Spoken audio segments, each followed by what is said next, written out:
May bago pa kaming love team. Nitong Lunes, dumalo ang batang boksingero sa black carpet premiere ng KMJS Gabi ng Lagim the Movie, kung saan nagkaroon siya ng pagkakataong makasalamuha ang star of the new gen na si Jillian Ward. Nakipagkamay si Eman kay Jillian at ilang beses niya rin itong nayakap. Binati rin niya ang aktres para sa pagbibida nito sa pelikula.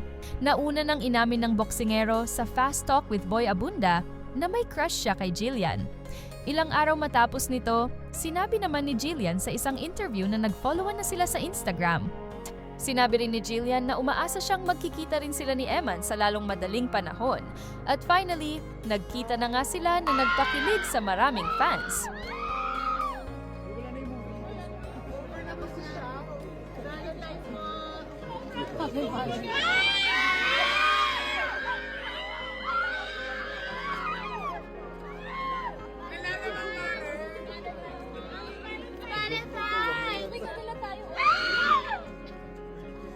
Over sa gabi na lang. Gabi ng lambing! Gabi ng lagim.